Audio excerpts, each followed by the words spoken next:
Prestem bastante atenção. O vídeo é do pastor Augustus Nicodemos. Quantos aqui conhecem ele? Pois bem, é um servo de Deus. Ele serviu no Brasil durante muitos anos na igreja presbiteriana e ele foi para os Estados Unidos para organizar e liderar uma igreja para brasileiros em Orlando e nos Estados Unidos. E eles, ao que tudo indica, começou a igreja do zero lá. E ele tem uma palavra que eu vi como muito importante. Eu espero que você seja abençoado também, e ela vai servir de introdução para o que queremos trazer hoje para os irmãos. Você já ouviu falar em guerras, rumores de guerra, já viu manchetes sobre colapso financeiro e talvez tenha pensado, será que estamos à beira do fim, aquele fim que Jesus disse no sermão escatológico? Essa tensão é real, não quero negar, mas há uma guerra mais perigosa acontecendo e ela não envolve armas, tanques ou mísseis ou taxação financeira.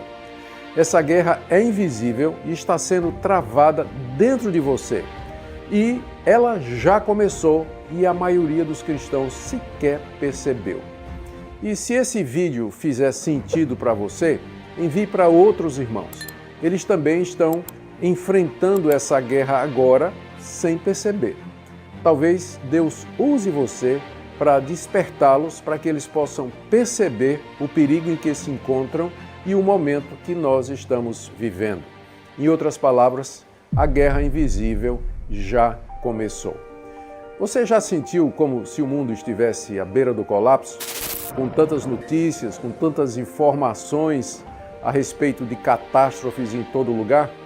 Como se estivéssemos cada vez mais perto de alguma coisa irreversível?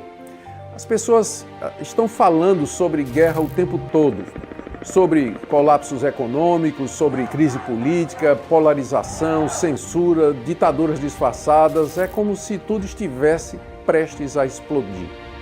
Mas eu preciso dizer algo com toda a seriedade pastoral que me cabe, como pastor ministro do Evangelho. A maior guerra da nossa geração não é essa que você está vendo nos jornais, nas redes sociais e todos os meios de comunicação. A verdadeira guerra está acontecendo dentro das famílias, nas consciências, nas igrejas e até dentro de você. O apóstolo Paulo escreveu em Efésios capítulo 6, no verso 12, que a nossa luta não é contra carne e sangue, mas contra os principados e potestades, contra os dominadores desse mundo tenebroso, contra as forças espirituais do mal nas regiões celestiais. E o que é que isso significa? O que é que isso representa? O que é que ele quis dizer com isso? Ele quis dizer que por trás de tudo o que está acontecendo, da ideologia nas escolas, da normalização do pecado, da violência, da banalização da fé, existe por detrás um conflito espiritual real, uma guerra invisível. E se você não enxerga isso, você já começou perdendo. Cristãos estão distraídos, pastores estão cansados. Igrejas, muitas delas, estão divididas entre o entretenimento, por um lado, e o ativismo, de outro. Enquanto isso, a fé que foi dada de uma vez por todas aos santos, conforme Judas, verso 3, está sendo abandonada pelas próximas gerações. O maior perigo de uma guerra invisível é que você pode estar sendo atacado sem perceber. Essa guerra já começou e talvez você não esteja preparado para ela. Nos próximos minutos, eu quero mostrar a você como essa guerra tem se manifestado no mundo. Por isso, preste bem atenção, fique antenado. E eu quero mostrar também porque ela exige mais do que opiniões, discursos ou boa intenção. Ela exige preparo, e esse preparo começa na palavra de Deus. Nós podemos nos valer de muitos recursos, de muitos métodos para enfrentar essa guerra, mas a palavra de Deus é a arma fundamental com a qual nós poderemos enfrentar essa guerra. O mundo está em ebulição. Em todos os continentes nós vemos uma crescente instabilidade. Conflitos militares, como por exemplo a guerra entre Rússia e Ucrânia, tensões crescentes entre Estados Unidos e a China, ameaças nucleares, ditaduras silenciosas, tensões religiosas, guerra econômica, guerra de preços, guerra de taxas, de impostos. Ao mesmo tempo, há uma inquietação moral e espiritual em todas as camadas da sociedade. Valores que por séculos foram fundamentos da civilização ocidental estão sendo relativizados e até criminalizados. Vemos hoje crise de verdade, crise de autoridade, crise de sentido. E isso aqui não é apenas uma guerra de exércitos, é uma guerra por definições. O que é o homem? O que é a mulher? O que é a verdade? O que é fé? O que é liberdade? O que é pecado? É isso que está em jogo. Nós vivemos uma crise de autoridade. Por exemplo, a autoridade da Escritura é rejeitada, a autoridade da família é desconstruída, a autoridade da igreja é desrespeitada, a autoridade de Deus é zombada.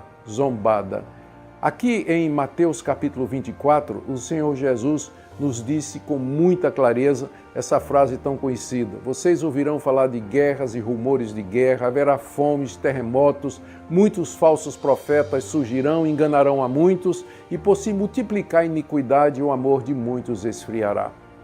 Não há nenhuma novidade disso. O Senhor nos avisou. Essas coisas vêm acontecendo desde que Ele regressou aos céus. Por exemplo, o relativismo dentro da igreja. O que é mais preocupante é que essa decadência cultural não ficou apenas do lado de fora da igreja. Hoje nós vemos púlpitos que evitam a confrontação do pecado, igrejas que abandonaram a sã doutrina para agradar os ouvintes e aumentar os seus números, cristãos que querem um Deus que os sirva e não que os governe. A apostasia se tornou palatável e a verdade insuportável. Essa é a triste realidade. Queridos, os cristãos não estão imunes. E você pode pensar, isso aqui está acontecendo com o mundo e não comigo. Mas eu preciso dizer a você a verdade. O que acontece lá fora logo vai bater na porta da sua própria casa. As redes sociais, elas já moldam sua visão de mundo. As ideologias já chegaram às escolas dos seus filhos, você sabe disso. A superficialidade já penetrou nos seus hábitos devocionais e a frieza espiritual vai se instalando bem devagar. É como uma névoa, que encobre a visão até que o caminho desapareça. Você que já dirigiu na neblina, sabe o que é que eu estou falando, sabe o que é que eu estou dizendo. É isso que muitas pessoas não percebem. A guerra espiritual não é apenas um conceito abstrato. Ela é real, ela é presente e você está dentro dela, queira ou não queira.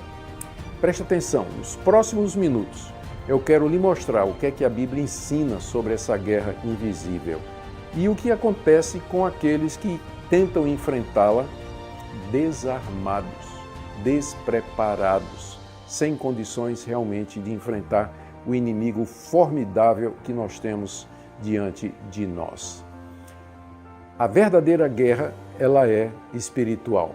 Acho que você já entendeu, não é? Que tem uma guerra em andamento, mas ela não é visível aos olhos naturais. Ela não está apenas nos palcos da política ou nos campos de batalha, nos gabinetes dos que decidem os destinos do mundo. Ela acontece todos os dias no coração dos homens. E a Bíblia tem um nome para isso. Chama-se guerra espiritual. Eu quero ler para você o que Paulo disse em Efésios capítulo 6, verso 12. A nossa luta não é contra carne e sangue, mas contra os principados, contra as potestades, contra os dominadores desse mundo tenebroso, contra as forças espirituais do mal nas regiões celestiais. Paulo não está escrevendo isso como uma metáfora. Ele está nos alertando para uma realidade invisível, porém muito concreta. Existe um sistema espiritual comandado por Satanás, atuando para destruir a fé, a verdade e o povo de Deus. Mas como é que essa guerra se manifesta se ela é invisível? Como é que podemos percebê-la? Essa guerra acontece quando você é tentado a viver como se Deus não existisse. Quando você relativiza a palavra. Quando você troca a santidade pela aprovação. Quando você abre mão da obediência a Deus por conveniência pessoal, lucro pessoal, alguma vantagem pessoal. Essa guerra se manifesta no entretenimento que emburrece a alma, no ensino que despreza a Escritura, no cristianismo diluído que se adapta ao mundo em vez de confrontá-lo. Muitos estão desarmados, eu já disse isso, e agora eu quero voltar a esse ponto. E o problema é que eles estão tentando enfrentar essa guerra desarmados, sem a armadura de Deus, sem discernimento, sem tempo de oração, sem raiz na palavra de Deus. Em outras palavras, eles estão tentando sobreviver com versículos soltos no Instagram, com alguma live esporádica que eles assistem com o seu pregador predileto ou com o influenciador predileto, com fé herdada, mas não firmada. A carta de Judas começa dizendo assim: exorto-vos a batalhar diligentemente pela fé que uma vez por todas foi entregue aos santos. Batalhar pela fé. Não viver de maneira passiva, esperando que tudo se resolva. Infelizmente, muitos estão nessa situação.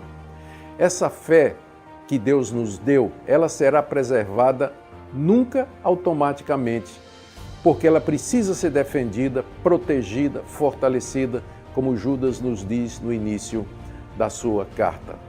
Como pastor, já vi muitos irmãos naufragarem na fé por não estarem preparados. Eu digo isso com muita tristeza, acompanhei muitos casos de queda e apostasia. Gente sincera, mas sem alicerce. Gente que amava Jesus, mas que foi levada por ventos de doutrina, por crises pessoais, por decepções. Por quê? Não estavam firmados na palavra de Deus. Não estavam firmados no alicerce, não tinham a arma para poder enfrentar essa guerra espiritual constante. E se você não está atento, você já está sendo vencido por ela. Agora, eu quero te mostrar por que é que até mesmo dentro das igrejas, esse enfraquecimento espiritual se tornou comum. E o que isso tem feito com a fé de milhares de cristãos. Eu queria então falar a respeito, nos próximos minutos, do estado da igreja hoje. Alguma coisa que me preocupa muito, profundamente, como pastor e como cristão, e que eu tenho observado nos últimos anos. Não é apenas o avanço da impiedade no mundo, o mundo cada vez pior. Enquanto isso, tem sido tolerada e até replicada essa atitude dentro das igrejas. Existe muita superficialidade no púlpito e nos bancos. O púlpito, que deveria ser o lugar da exposição fiel das Escrituras, muitas vezes se tornou um palco. Nós substituímos a doutrina pela motivação, em vez de pregadores, coaches. O Evangelho nós transformamos em autoajuda e trocamos a cruz pela performance. Em vez de culto, temos show. Pregadores que evitam textos difíceis, músicas que exaltam o homem mais do que a Cristo, sermões que giram em torno de você pode, em vez do ele é, e o povo de Deus faminto por profundidade, mais alimentado com açúcar. E aqui é que entra o relativismo e pragmatismo eclesiástico nas igrejas. Nós vivemos hoje uma fé pragmática. O que importa não é se é bíblico, é se funciona. O certo é o que dá resultado nessa perspectiva. Não se é santo, é se lota a igreja. Não é se glorifica a Deus, é se dá resultado.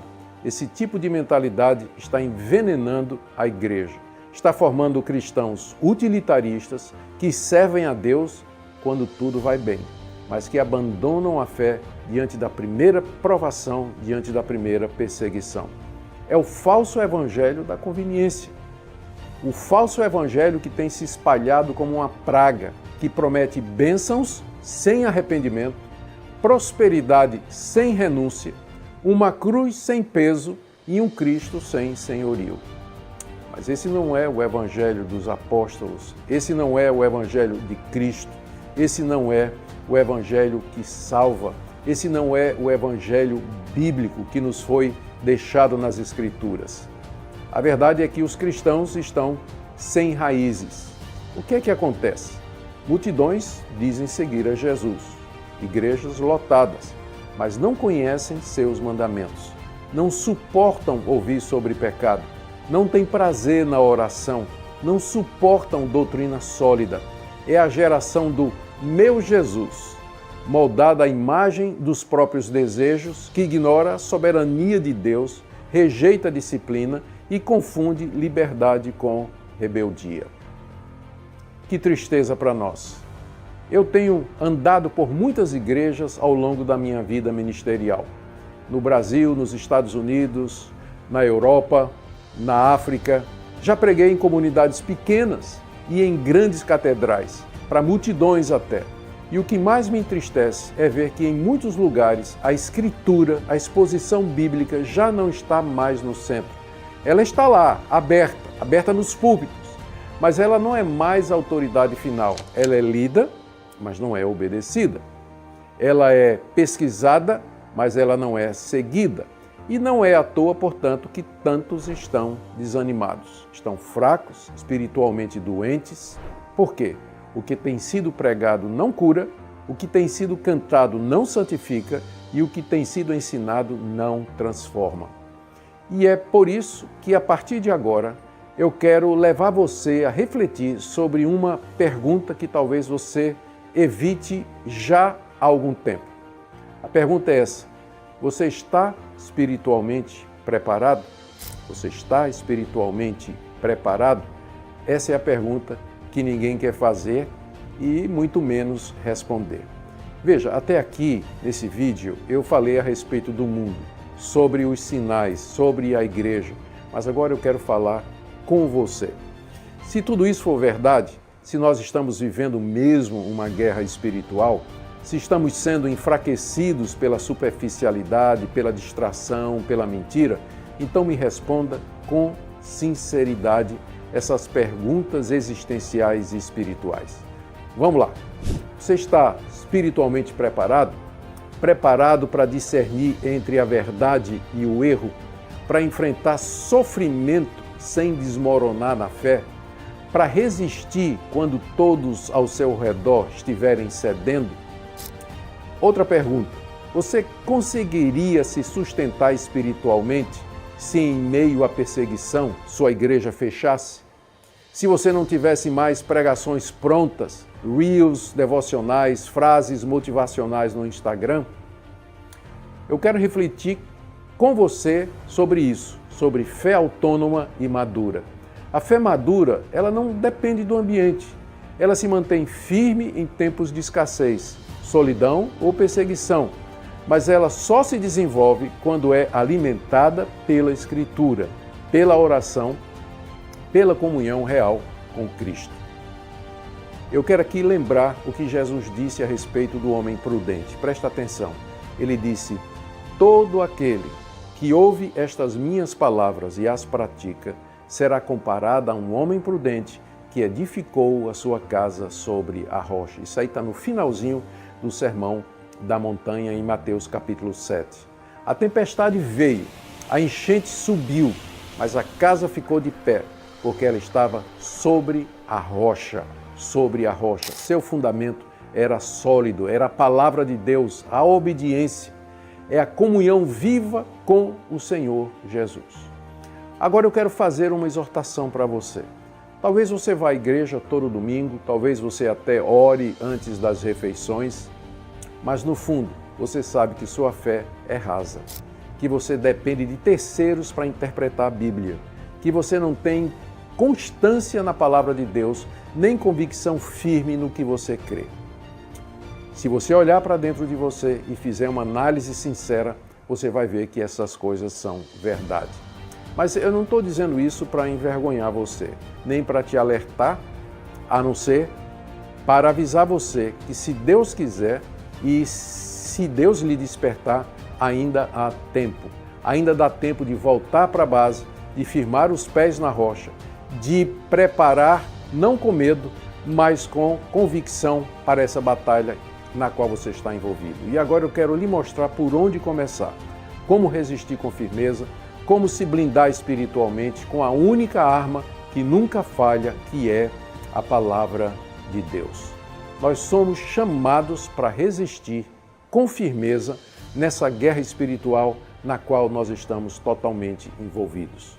Agora, se há uma coisa que o cristão não pode fazer nesses tempos, é viver de maneira passiva, deixar a fé no automático, esperar que alguém o alimente, enquanto ele mesmo permanece estagnado.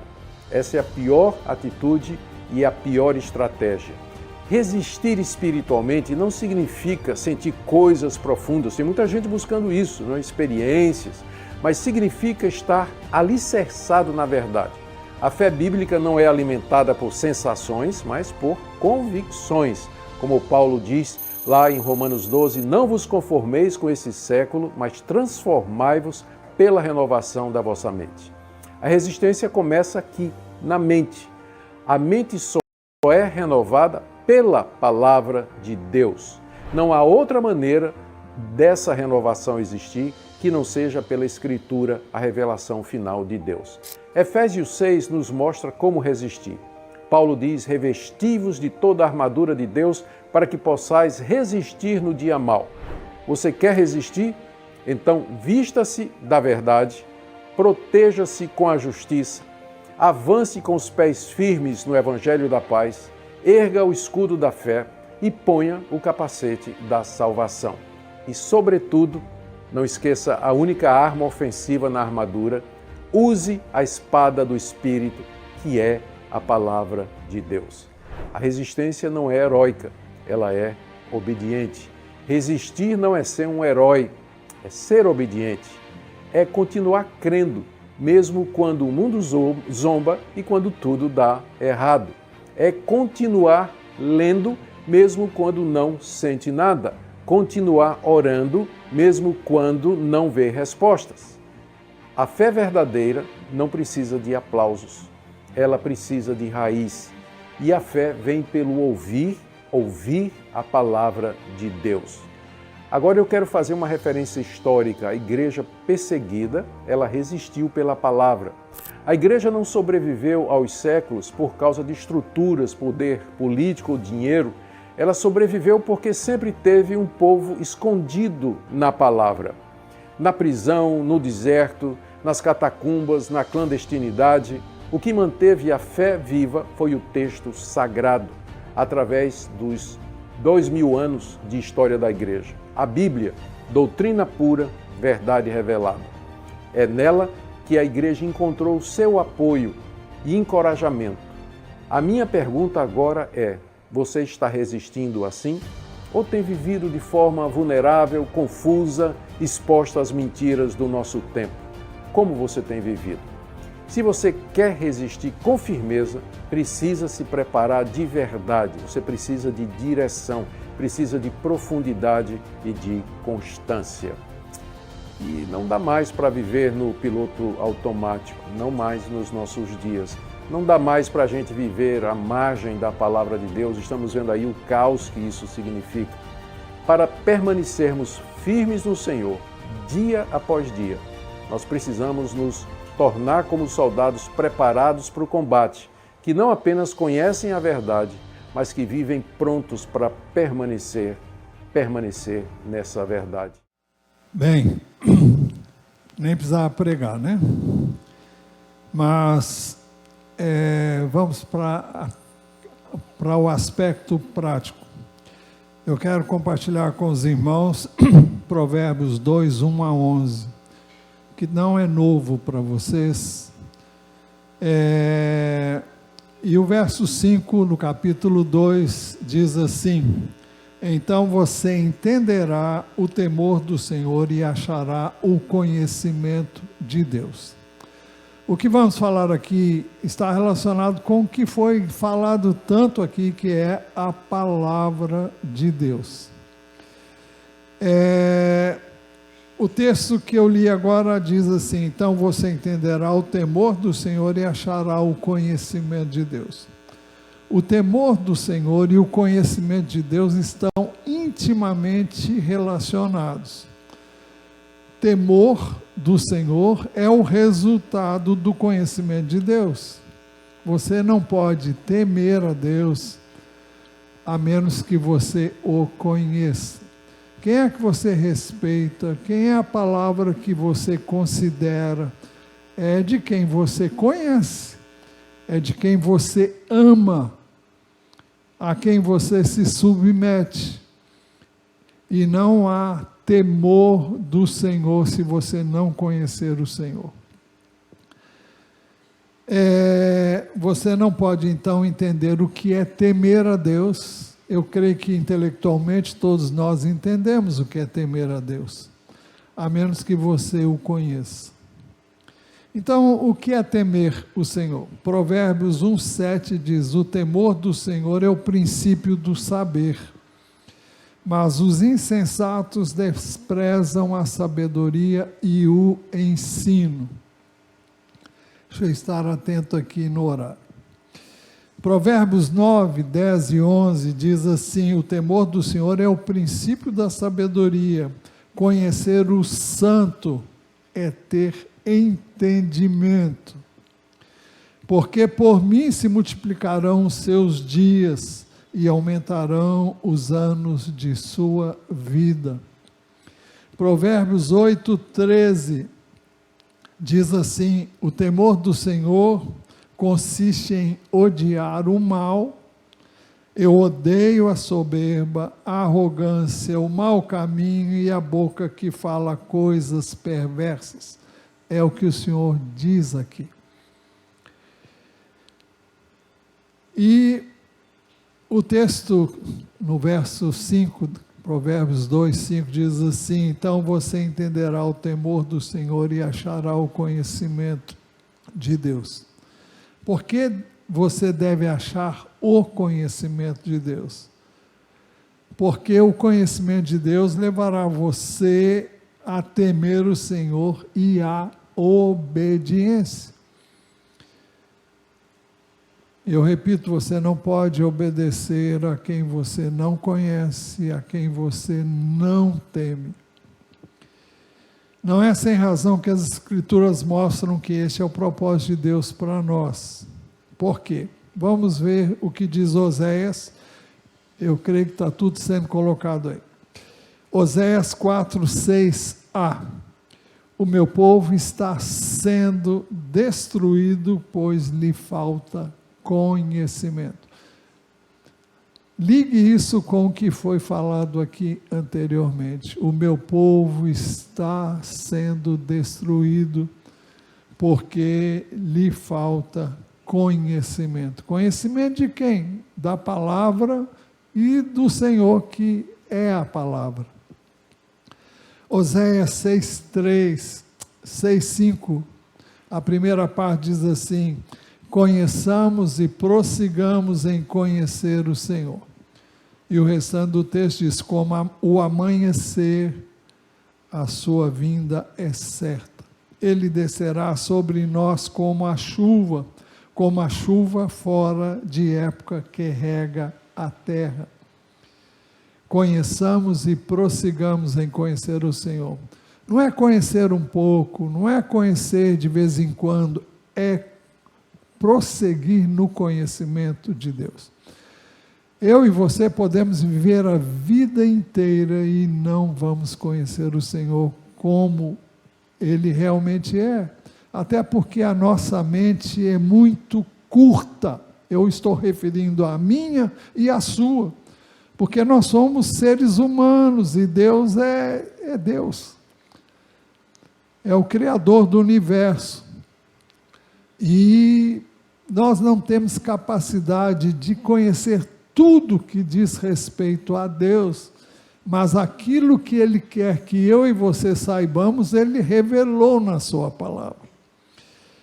2 Pedro, capítulo 1, versos 2 e 3, diz assim: que a graça e a paz lhe sejam multiplicadas no pleno conhecimento de Deus e de Jesus Cristo, nosso Senhor. Como ele deseja graça e paz, que elas sejam multiplicadas. Como você vai ter graça e paz? Ele diz: no pleno conhecimento de Deus e de Jesus, nosso Senhor.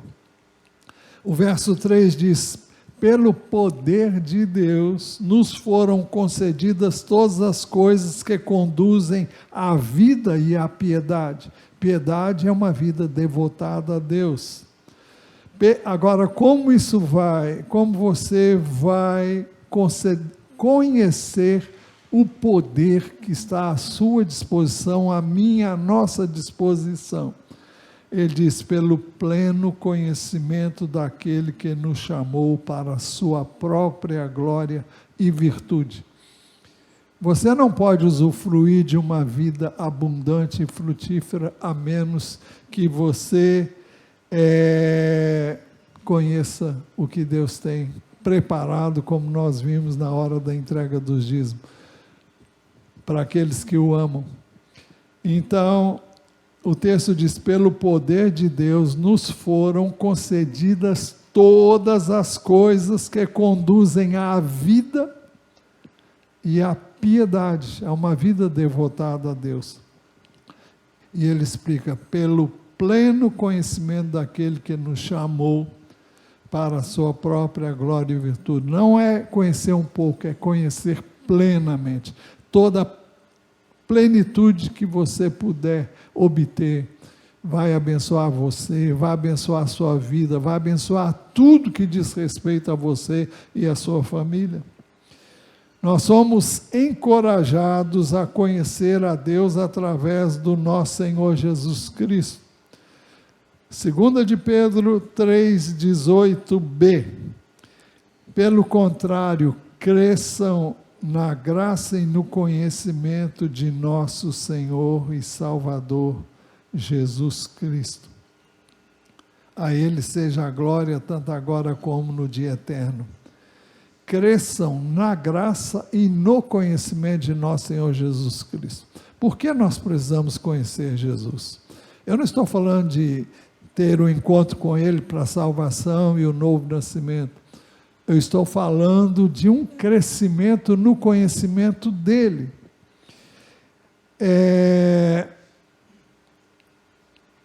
Por quê? Porque Jesus é a imagem do Deus invisível. É isso que nos diz Colossenses 1,15. Ele é a imagem do Deus invisível. E o apóstolo João escreveu o evangelho dele depois que Jesus já estava na glória, depois de ter vindo aqui. Ele diz assim, ninguém jamais viu Deus. O Deus unigênito, uma referência a Jesus, que está junto do Pai, é quem o revelou. Se nós queremos conhecer a Deus, nós temos que conhecer a Jesus. Temos que conhecer através das Escrituras quem Ele é, quem Ele como Ele viveu aqui, porque Ele é o padrão, Ele é o modelo para que eu e você vivamos. Foi para isso, entre outras coisas que Jesus veio. Ele é um modelo a ser seguido. Paulo, escrevendo aos Gálatas, ele diz que sofria dores de parto até que Jesus fosse formado neles. Há um diálogo entre Filipe, apóstolo, e Jesus, registrado em João, capítulo 14, a partir do verso 8. Jesus está falando do Pai, e Filipe disse a Jesus, Senhor, mostre-nos o Pai, isso nos basta. Jesus respondeu, há tanto tempo estou com vocês, Filipe, e você ainda não me conhece? Quem vê a mim, vê o Pai. Como você diz, mostre-nos o Pai? Você não crê que eu estou no Pai e que o Pai está em mim? As palavras que eu digo a vocês, não as digo por mim mesmo, mas o Pai que permanece em mim faz as suas obras. Creiam que eu estou no Pai e que o Pai está em mim. Creiam ao menos por causa das mesmas obras. Filipe queria uma visão do Pai. Mostra-nos o Pai, queremos conhecer o Pai. Eu estou aqui todo dia com vocês, eu ando com vocês, eu como com vocês, durmo no mesmo lugar que vocês dormem. Vocês ainda não me conhecem? Deus veio para mostrar quem Ele é na forma humana, e Jesus é o modelo que nós devemos seguir. Mas o texto que lemos inicialmente diz: então você entenderá o temor do Senhor e achará o conhecimento de Deus. Como entender o que é temer o Senhor e achar o conhecimento de Deus? Primeiro, você precisa aceitar a palavra de Deus. Meu filho, se você aceitar as minhas palavras, Provérbios 2:1. O que é aceitar as palavras de Deus, ou a palavra de Deus? Não é apenas ouvir. As estatísticas dizem que o que você ouve aqui, depois que você sai por essa porta, 92% você já não se lembra mais.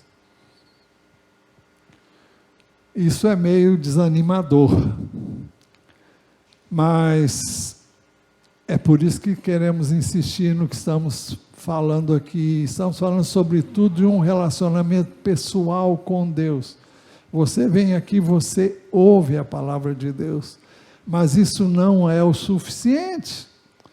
É importante que você venha de manhã, é importante que venha à noite, sim, mas é importante que você cultive o seu tempo com Deus, para ouvir diariamente de Deus, para receber diariamente de Deus. Então, meu filho, se você aceitar as minhas palavras, Tiago 1:21 diz assim: portanto, deixando toda a impureza e acúmulo de maldade, acolham com mansidão a palavra implantada em vocês, a qual é poderosa para salvá-los. O salvar aqui tem o sentido de salvação propriamente, e tem o sentido de salvar-nos de nós mesmos. Fala de mudanças internas que são realizadas em nós através da palavra de Deus. Então, como entender o que é temer o Senhor e achar o conhecimento de Deus? Primeiro, você tem que aceitar. Em segundo lugar, você precisa aceitar e guardar no coração a palavra de Deus.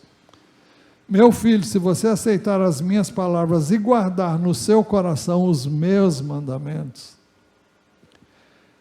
O que significa isso, guardar? Não é colocar numa prateleira, num compartimento lá, e esquecer dele, não. Como muitas pessoas têm a Bíblia, naquele formato antigo, na prateleira, mas nunca abre a Bíblia para ler. No coração é você deixar-se afetar por essa palavra e deixar que ela mude, que ela transforme a sua vida. É você pedir, como nós vamos ver, a Deus para entender. E já vamos entrar nisso. Provérbios 4, 20 e 21 diz assim: meu filho, escute as minhas palavras, preste atenção aos meus ensinamentos. Não deixe que eles se afastem dos seus olhos, guarda-os no mais íntimo do coração. Guardar é receber, é deixar que essa palavra entre, que penetre, que mude a minha e a sua vida.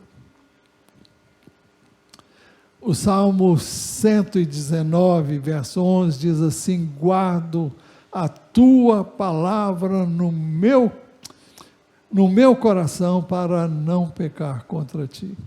Guardo a tua palavra no meu coração para não pecar contra ti. É guardar, é reter, é deixar que isso faça parte da sua vida. Como entender o que é temer o Senhor e achar o conhecimento de Deus? Terceiro, você precisa dar ouvidos à sabedoria e inclinar o seu coração ao entendimento. Se você der ouvidos à sabedoria e inclinar o seu coração ao entendimento, nem tudo que você ouve ou lê você vai entender na hora. E aí entra a importância da memorização da palavra que temos insistido tanto com vocês. E poucos estão levando isso a sério. Eu não ganho nada se você memorizar a Bíblia toda. Quem ganha é você. À medida que você memoriza, você permite que o Espírito de Deus traga luz sobre aquele texto, mesmo que você memorize o que você ainda não entendeu totalmente.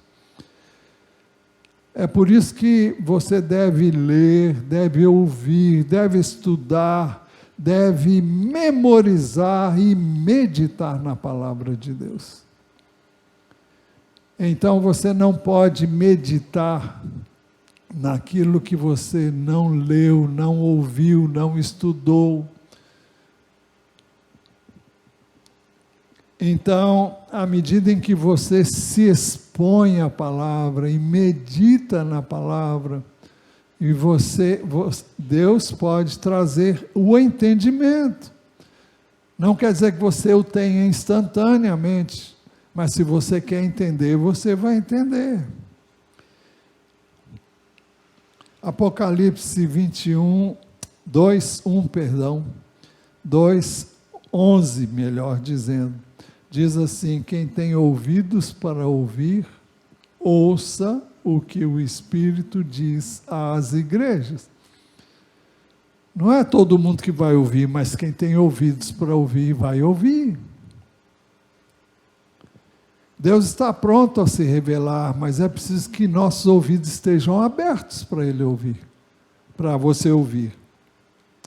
Como entender o que é temer o Senhor e achar o conhecimento de Deus? Em quarto lugar, você precisa pedir inteligência e clamar por entendimento.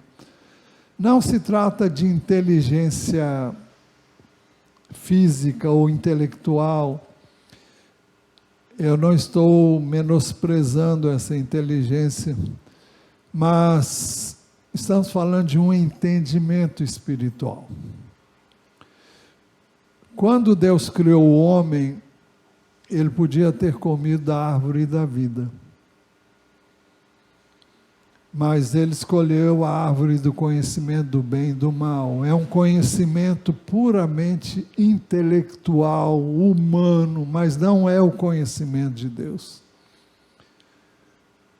O conhecimento de Deus, vem através da sua palavra, vem através de darmos ouvidos à sua palavra. Se você pedir inteligência e gritar por entendimento, então aí entra a oração. Oração e palavra andam juntos. Então eu e você precisamos pedir a Deus o que nós queremos. Eu quero entender, Senhor. Abra os meus olhos para que eu contemple as maravilhas da tua lei. Salmo 119, 18. Então eu quero entender, eu não estou entendendo, me ajuda a entender. Efésios 1:17, o apóstolo registra a oração que o apóstolo Paulo diz que fazia pelos Efésios. Peço ao Deus de nosso Senhor Jesus Cristo, o Pai da glória, que conceda a vocês o espírito de sabedoria e de revelação no pleno conhecimento de quem? Dele. Dele quem? De Deus. Ele orava para que os efésios conhecessem a Deus de forma plena. Quando ele escreveu aos Colossenses, as epístolas são muito semelhantes, ele disse: não deixamos de orar por vocês. Bom, está tudo aparecendo aí está bom. Não deixamos de orar por vocês e de pedir que transbordem do pleno conhecimento da vontade de Deus, em toda sabedoria e entendimento espiritual. Ele estava pedindo que Deus concedesse a ele espírito de sabedoria e de revelação. É revelação para entender a palavra, para compreender a palavra e aplicar essa palavra na sua vida, para eu aplicar a palavra dele na minha vida. Mas não basta que alguém peça por você. Eu peço isso todo dia para vocês. Mas não adianta eu pedir se você não pede. Não adianta eu querer se você não quer. Não adianta nem Deus querer se você não quer.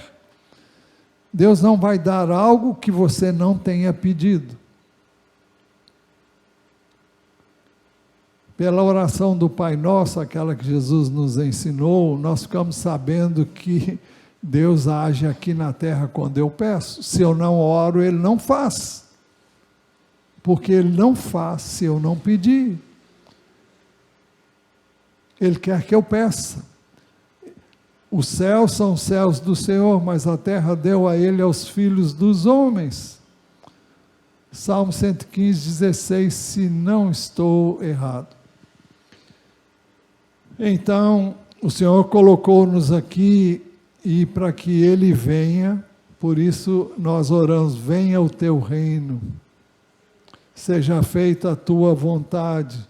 Então eu preciso orar para que o reino dele venha, para que a vontade dele seja feita. E se eu quero entender as Escrituras, como foi dito aqui, não é automático, eu tenho que pedir.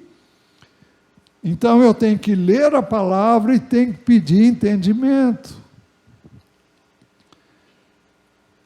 Jeremias 29, 13 e 14a diz assim: vocês me buscarão e me acharão quando me buscarem de todo o coração. Serei achado por vocês, diz o Senhor. E eu farei mudar a sorte de vocês, continua o texto.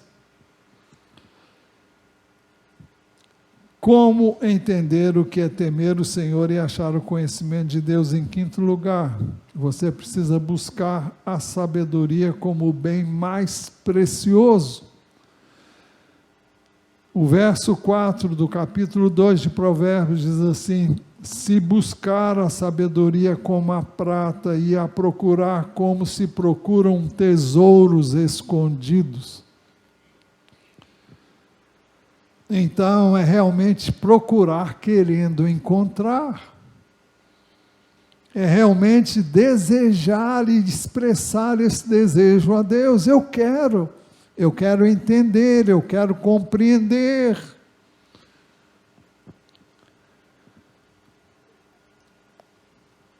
Eu já disse aqui muitas vezes, porque Jesus falava por parábolas, porque ele explicou isso em Mateus, quando inquirido pelos seus discípulos. Então os discípulos se aproximaram de Jesus, Mateus 13, 13, e lhe perguntaram: por que o Senhor fala com eles por meio de parábolas?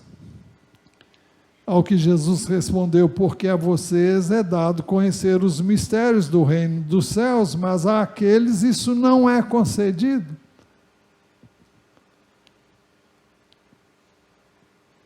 Pois ao que tem mais será dado, e terá em abundância, mas ao que não tem, até o que tem lhe será tirado.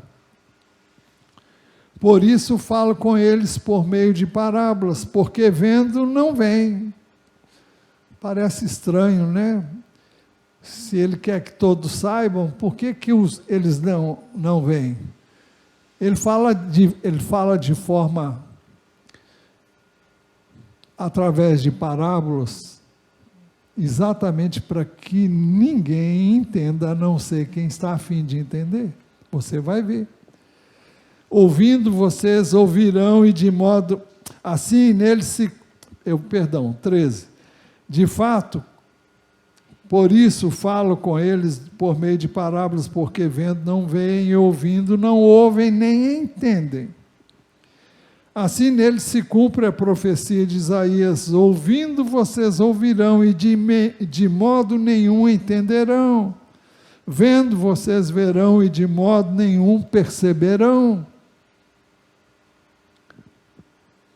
Agora ele explica por quê no verso 15. Porque o coração deste povo está endurecido.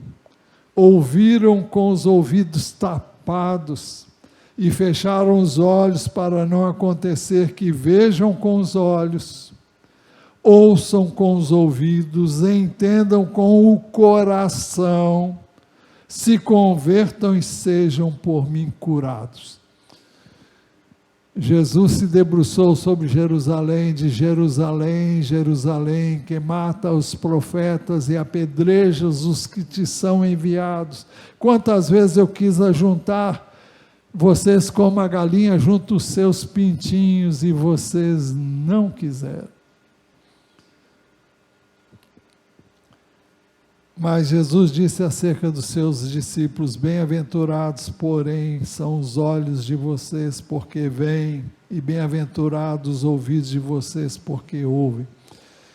Os discípulos não entendiam as parábolas de Jesus, mas eles procuravam Jesus depois de saírem do meio da multidão e pedir explicação, e o Senhor dava a explicação. Eu e você podemos pedir a Deus entendimento, uma explicação do texto, e Ele vai trazer esse entendimento. Para você buscar a sabedoria como a prata e a procurar como se procuram tesouros escondidos, você precisa valorizar a sabedoria mais do que todos os demais valores. A sabedoria que vem de Deus, pelo Espírito de Deus e pela Palavra de Deus. Provérbios 3:13 diz assim: feliz é quem acha a sabedoria, feliz é aquele que alcança o entendimento, porque o lucro que a sabedoria dá é melhor do que o lucro da prata, e a sua renda é melhor do que o ouro mais fino. A sabedoria é mais preciosa do que as joias. E tudo que você possa desejar não se compara com ela. Em sua mão direita ela oferece vida longa, e na sua mão esquerda ela tem riquezas e honra. Não é riqueza com desonra, não é riqueza com corrupção, é riqueza com honra, é com retidão, é com justiça. Os seus caminhos são agradáveis e todas as suas veredas são paz. Ela é árvore da vida para os que a alcançam, e felizes são todos os que a retêm. E sabedoria aqui é um sinônimo da palavra de Deus. Se assim for, então você entenderá o temor do Senhor e achará o conhecimento de Deus. Aí perguntamos, por quê? O Senhor responde, primeiro, porque o Senhor dará a você a sua sabedoria. Não é a que eu tenho, é a dele. Porque o Senhor dá a sabedoria. Dá a quem? A quem pede, a quem quer. Então você entenderá o temor do Senhor e achará o conhecimento de Deus. Por quê? Em segundo lugar, o Senhor responde, porque da boca do Senhor vem o conhecimento e a inteligência. O que é a boca do Senhor? É a palavra dele. Deuteronômio 8:3, o Senhor diz assim: assim ele os humilhou e os deixou passar fome, mas depois os sustentou com maná, que nem vocês nem os seus antepassados conheciam, para mostrar-lhes que nem só de pão viverá o homem, mas de toda palavra que procede da boca do Senhor. Porque o Senhor dá a sabedoria, da sua boca vem o conhecimento e a inteligência. Então você entenderá o temor do Senhor e achará o conhecimento de Deus. Por quê? Em terceiro lugar, porque o Senhor dá sabedoria para os retos. Aquele que quer trilhar caminhos retos, então ele reserva a verdadeira sabedoria para os retos. Aqueles que têm um coração voltado para Ele, inteiramente disposto a Ele. Então você entenderá o temor do Senhor e achará o conhecimento de Deus. E a pergunta continua, por quê? Em quarto lugar, ele diz, porque a sabedoria do Senhor protege os que andam com integridade. Versos 7b e 8 dizem assim, é escudo para os que andam com integridade. Pessoa íntegra é uma pessoa correta, é uma pessoa que busca viver de maneira inteira, não é falso, não é fake. Guardando as veredas da justiça e conservando o caminho dos seus santos. É isso que o Senhor faz. Ele é o seu escudo, se você busca andar corretamente. E Ele guarda você nas veredas da justiça e conserva o caminho daqueles que o temem, dos seus santos. Então você entenderá o temor do Senhor e achará o conhecimento de Deus. Porque, em quinto lugar, porque você entenderá o que é justo, direito e certo. Todo o bom caminho. Nós vivemos num mundo em que, como foi visto no início, o mundo está trocando o certo pelo errado. E o que é errado, ele diz que é certo. Como você vai saber o que é certo e o que é errado, se você se ativer à palavra dele? É escudo para os que andam com integridade, guardando as veredas da justiça e conservando o caminho dos seus santos.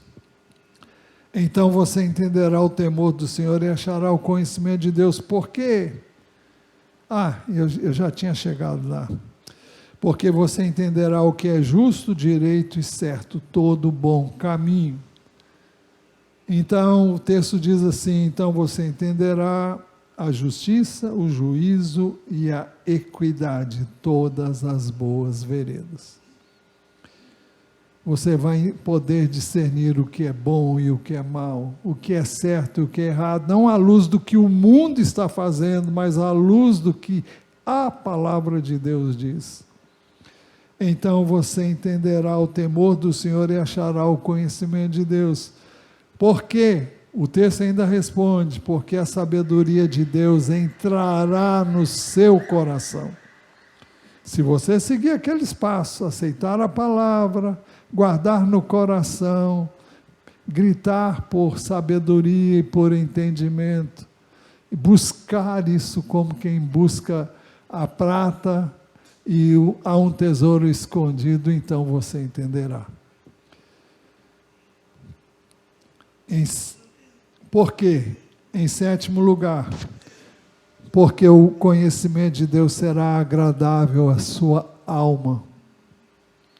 É algo gostoso, algo que dá a você estabilidade, dá a você garantia de estar fazendo o que é certo, no caminho reto e direito. O conhecimento será agradável à sua alma, não é o conhecimento puramente intelectual, é o conhecimento de Deus e da sua vontade que nós encontramos na sua palavra.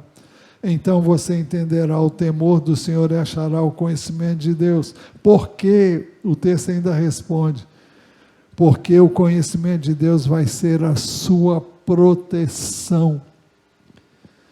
o discernimento o guardará e o entendimento o protegerá. Quando você anda de acordo com o entendimento que o Senhor tem dado a você, e você vai ser guardado e vai ser protegido, porque você está fazendo o que o Senhor disse que você e eu precisamos fazer. Concluindo, você só pode levar a sério a palavra de Deus se você o temer. Você só poderá temer o Senhor se o conhecer. Você só poderá conhecer a Deus através das Escrituras, através da sua palavra. Então você entenderá o temor do Senhor e achará o conhecimento de Deus. Você não pode conhecer a Deus se você não buscar estar com Ele. Alguém, recentemente, eu não sei mais quem foi, eu acho que eu sei, acho que foi aquele que disse aqui, mas também não lembro exatamente como foi dito, mas eu não sei se foi isso também, já me misturei aqui, mas você não pode conhecer alguém sem que você esteja com essa pessoa. Agora eu me lembrei do que era. O questionamento foi esse: como é que você vai estar na eternidade com Deus se você não está nem aí para Ele aqui?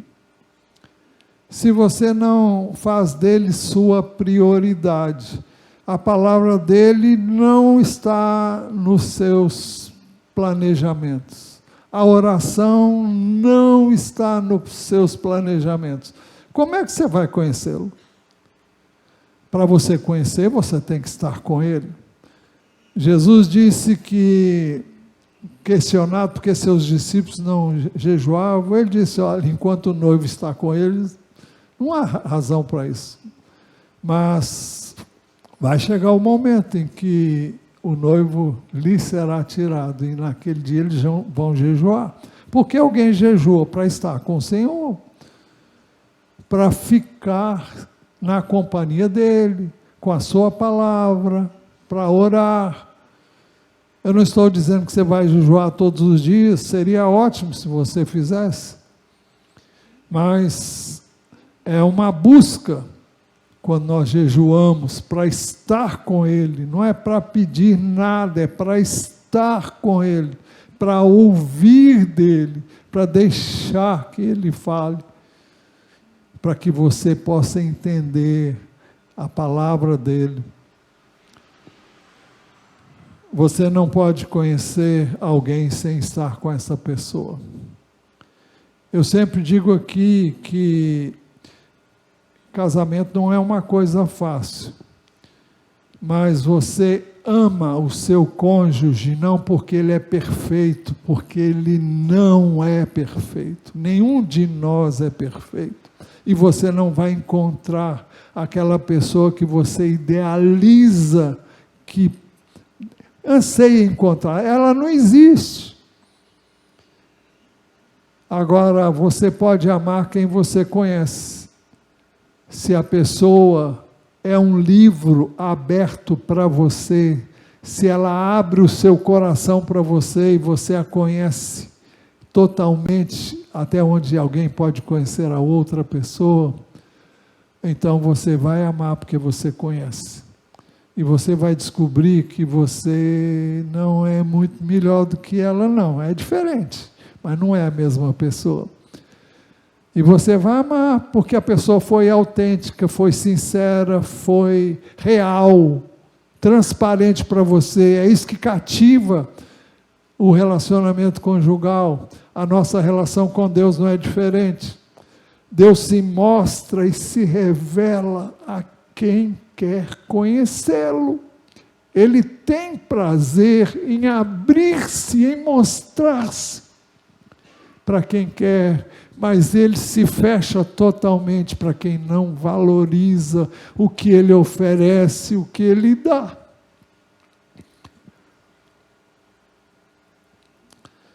Para você conhecer a Deus na pessoa do Pai, do Filho e do Espírito Santo, você precisa estar com Ele. Ele fala com você através da sua palavra e você fala com Ele através da oração. Não existe mágica, não existe mistério, é simples assim. Eu termino com João 8, 31, 32. Então Jesus disse aos judeus que haviam crido nele: se vocês permanecerem na minha palavra, são verdadeiramente meus discípulos, e conhecerão a verdade, e a verdade os libertará.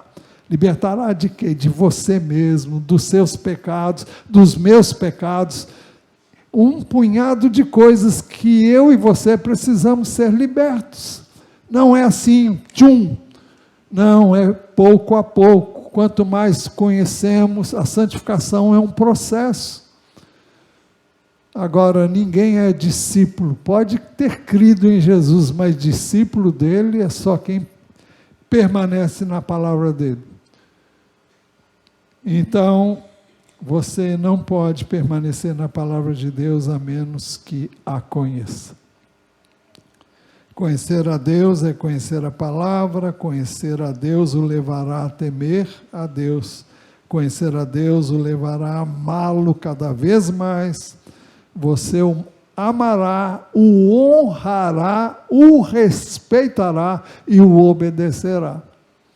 E se você errar, você vai pedir perdão e ele vai te acolher, se você não fez disso uma prática constante. Se você se arrependeu e realmente não quer voltar a pecar. Você o temerá com amor, porque ele te amou primeiro.